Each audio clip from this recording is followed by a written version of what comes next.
ప్రజల వద్దకే ప్రజల సమస్యల పరిష్కార వేదిక కార్యక్రమాన్ని చిత్తూరు జిల్లా కుప్పంలో నిర్వహించారు.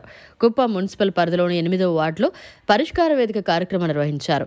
ఈ కార్యక్రమంలో భాగంగా ప్రజల నుండి మున్సిపల్ కమిషనర్ శ్రీనివాసరావు అర్జీలను స్వీకరించారు. ప్రజల సమస్యలను పరిష్కరించడానికి పరిష్కార వేదిక కార్యక్రమం నిర్వహించడం జరుగుతుందన్నారు.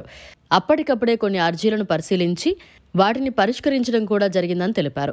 వివిధ సమస్యలను మున్సిపల్ కమిషనర్ దృష్టికి స్థానికులు తీసుకెళ్లారు.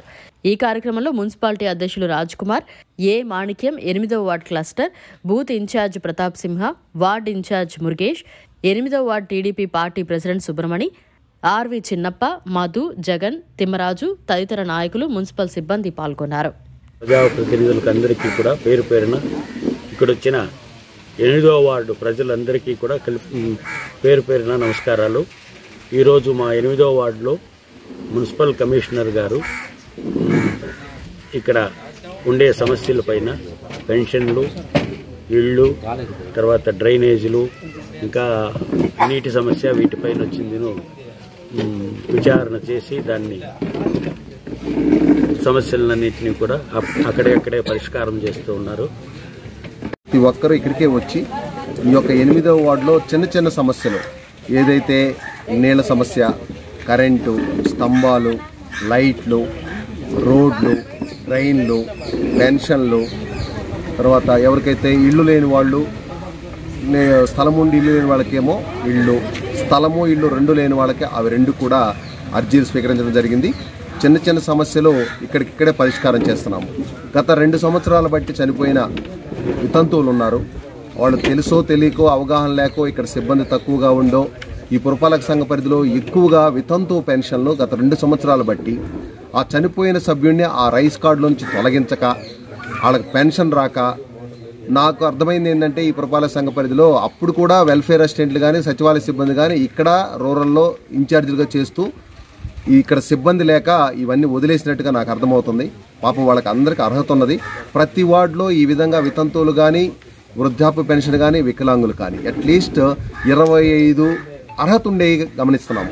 అవన్నీ కూడా ఇక్కడికిక్కడే మంజూరు చేసి వాళ్ళ అర్హత అంతా కూడా వెరిఫై చేసి వాళ్ళకి ఆల్రెడీ ఏమైనా ఇన్కమ్ ట్యాక్స్ ఉన్నదా, ఇళ్ళు ఉన్నదా, లేకపోతే వాళ్ళకి పెద్ద పెద్ద ఇళ్ళు ఉన్నాయా టౌన్లో కానీ ఎక్కడన్నా అర్హత ఉన్నదా లేదా చెక్ చేసి అర్హత ఉంటే అక్కడికక్కడే మీకు అర్హత ఉన్నది గౌరవ రాష్ట్ర ప్రభుత్వం, గౌరవ ముఖ్యమంత్రి గారు, పెద్దలు పూజ్యులు మన శాసనసభ్యులు నారా చంద్రబాబు నాయుడు గారు ఎప్పుడైతే అనుమతిస్తారో ఆ రోజు ఆ ఫైల్ మా దగ్గరే పెట్టుకొని ఈ ప్రజలెవరు కూడా ఇక మున్సిపల్ ఆఫీస్ చుట్టూ కానీ, గౌరవ మన ఎవరైనా ప్రజాప్రతినిధులు వచ్చినప్పుడు కానీ, కలెక్టర్ గారికి కానీ, పీడీ కడా గారికి కానీ ఎక్కడ అర్జీలు ఇచ్చేదానికి అవకాశం లేకుండా ఇక్కడే వార్డు లెవెల్లోనే వాళ్ళ యొక్క సమస్యలు అన్నీ విని అన్నీ నేనే రికార్డ్ చేసుకొని రాష్ట్ర ప్రభుత్వం దృష్టికి తీసుకెళ్లి ప్రభుత్వం ఏ రోజైతే అవకాశం ఇస్తుందో ఈ పథకాలన్నీ ప్రజలకి మరలా మేమే వచ్చి ఇక్కడే ఇచ్చి వెళ్ళడానికి పురపాలక సంఘ పరిధిలో 20 వార్డులు మొత్తం కూడా తిరుగుతున్నాము. అందులో భాగంగా ఈరోజు 8వ వార్డులో తిరిగాము.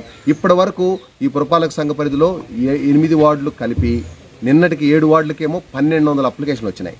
అందులో సుమారుగా 700 ఇళ్ళు కావాలని పెట్టుకున్నారు, 200 పెన్షన్లు, మిగతా 300 రకరకాల ఇతర సమస్యలు తీసుకొచ్చారు నా దృష్టికి. ఇతర సమస్యలు అంటే ఏం లేదు, అక్కడ బోర్ వేయమని, అక్కడ పోల్ వేయమని, అక్కడ లైట్ వేయమని, అక్కడ డ్రైన్, అక్కడ రోడ్డు, ప్రజలకు కావాల్సిన మౌలిక సదుపాయాలకు సంబంధించిన అర్జీలన్నీ స్వీకరిస్తున్నాము.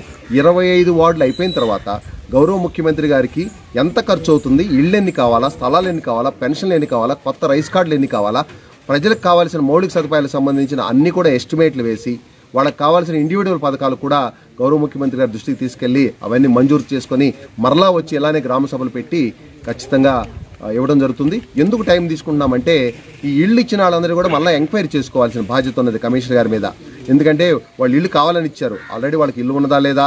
మరిన్ని అప్డేట్స్ కోసం మన HN9 టీవీ ఛానల్ ని సబ్స్క్రైబ్ చేసుకోండి.